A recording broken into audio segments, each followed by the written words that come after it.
Seberapa besar omset yang pernah Koko dapatkan dalam waktu setahun? 200-300 miliar. Itu dari mana itu? Dari saham sih. Hit terbanyak sekali yang pernah dalam satu saham itu? Hampir 3000%.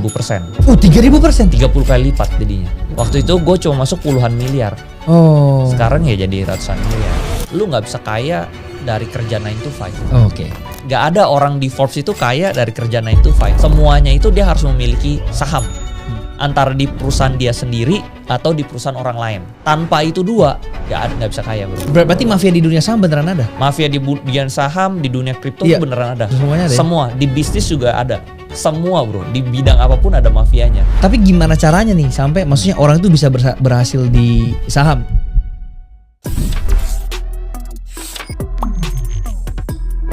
Ko Andri, thank you so much sudah main-main Thank you, ke bro. podcastku. Yes. Dan hari ini kita mau belajar dari sosok Ko Andri. Boleh.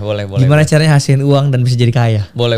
Gue sebenarnya lumayan sering sih lihat podcast lu. Wah, thank you. Soalnya mantep. Gue suka energi lu, bro. Kayak positif banget orangnya. Oke, siap. Iya, gua suka. Terasa dari konten pun terasa ya? Terasa banget, bro. Oke. Biasa kan ada yang lemes. Kalau lu tuh kayak seger banget, semangat gitu loh. Berarti hari ini kita seger juga ya? Iya, kayak pasti cuan gitu.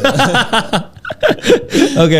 Kok kita buka dengan pertanyaan pertama nih. Boleh. Seberapa besar omset yang pernah Koko dapatkan dalam waktu setahun? Dalam waktu setahun 200-300 miliar Wow, itu dari mana itu? 200-300 miliar. dari saham sih. Trading atau Compounding dia. compounding? Dan di itu tahun tahun lalu sih sebenarnya. Itu unrealized profit atau udah profit ditarik? Nggak semuanya realize, setengah unrealized, setengah realize. Tapi di saldonya itu udah tertulis 200 sampai 300 miliar. Yes. Itu memungkinkan di saham Kenapa ya? 200-300 tuh karena dia floating ya. Floating. Ya, jadi dia naik turun. Oke. Betul. Itu memungkinkan di saham ya? Memungkinkan kalau masuk uangnya gede. Oh, tapi Tergantung masuknya. Tapi persentase kenaikannya nggak mungkin sebesar kripto dong. Tahun lalu gue kena pani 300% kan.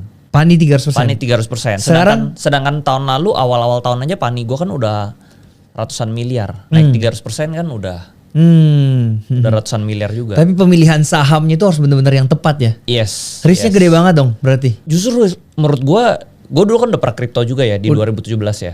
Saham itu menurut gue risknya lebih low karena gue bisa lihat murah mahalnya. Kalau dia murah gue beli, mahal gue jual. Oke, kalau sekarang panik 11.300?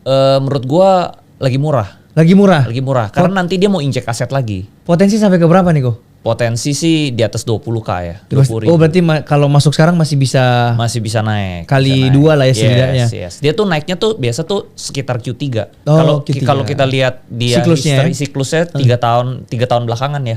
Tiap kali tuh dimulai Juni, Juli, Agustus, September. Nah, 4 bulan itu kenaikan dia. Oh. Selalu di bulan-bulan itu.